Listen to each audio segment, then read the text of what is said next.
سب تعریف اللہ ہی کے لیے ہے جو سب چیزوں کا مالک ہے، یعنی وہ کہ جو کچھ آسمانوں میں ہے اور جو کچھ زمین میں ہے سب اسی کا ہے، اور آخرت میں بھی اسی کی تعریف ہے، اور وہ حکمت والا ہے، خبردار ہے۔ جو کچھ زمین میں داخل ہوتا ہے اور جو اس میں سے نکلتا ہے، اور جو آسمان سے اترتا ہے اور جو اس پر چڑھتا ہے، سب اس کو معلوم ہے، اور وہ مہربان ہے، بخشنے والا ہے۔ اور کافر کہتے ہیں کہ قیامت کی گھڑی ہم پر نہیں آئے گی۔ کہہ دو کیوں نہیں آئے گی؟ میرے پروردگار کی قسم وہ تم پر ضرور آ کر رہے گی۔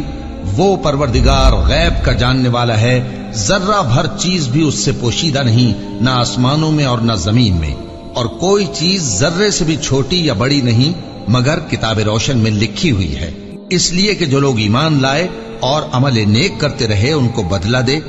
یہی ہیں جن کے لیے بخشش اور عزت کی روزی ہے، اور جنہوں نے ہماری آیتوں کے بارے میں ہمیں ہرانے کی کوشش کی ان کے لیے سخت درد دینے والے عذاب کی سزا ہے۔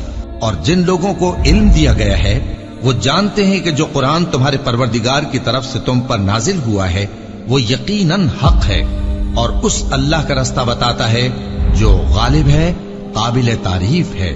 اور کافر کہتے ہیں کہ بھلا ہم تمہیں ایسا آدمی بتائیں جو تمہیں خبر دیتا ہے کہ جب تم مر کر بالکل ریزہ ریزہ ہو جاؤ گے تو تم نئے سرے سے پیدا ہوگے؟ یا تو اس نے اللہ پر جھوٹ باندھ لیا ہے یا اسے جنون ہے۔ بات یہ ہے کہ جو لوگ آخرت پر ایمان نہیں رکھتے وہ آفت اور پرلے درجے کی گمراہی میں پڑے ہیں۔ کیا انہوں نے اس کو نہیں دیکھا جو ان کے آگے اور پیچھے ہے، یعنی آسمان اور زمین؟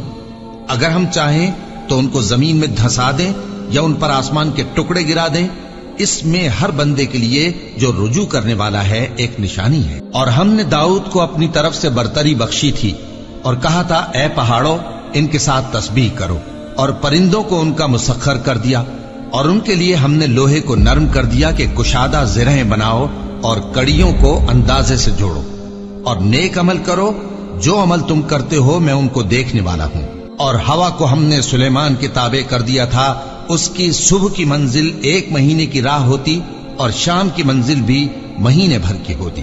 اور ان کے لیے ہم نے تانبے کا چشمہ بہا دیا تھا، اور جنوں میں سے ایسے تھے جو ان کے پروردگار کے حکم سے ان کے آگے کام کرتے تھے، اور جو کوئی ان میں سے ہمارے حکم کے خلاف کرے گا اس کو ہم جہنم کی آگ کا مزہ چکھائیں گے۔ وہ جو چاہتے یہ ان کے لیے بناتے، یعنی قلعے اور تصویریں اور بڑے بڑے لگن جیسے تالاب اور دیگیں جو ایک ہی جگہ رکھی رہیں۔ اے آل داؤد شکر کرتے رہو، اور میرے بندوں میں شکر گزار تھوڑے ہیں۔ پھر جب ہم نے ان کے لیے موت کا حکم صادر کیا تو کسی چیز سے ان کا مرنا معلوم نہ ہوا مگر گھن کے کیڑے سے جو ان کے عصا کو کھاتا رہا۔ پھر جب وہ گر پڑے تب جنوں کو معلوم ہوا اور کہنے لگے کہ اگر وہ غیب جانتے ہوتے تو ذلت کی تکلیف میں نہ رہتے۔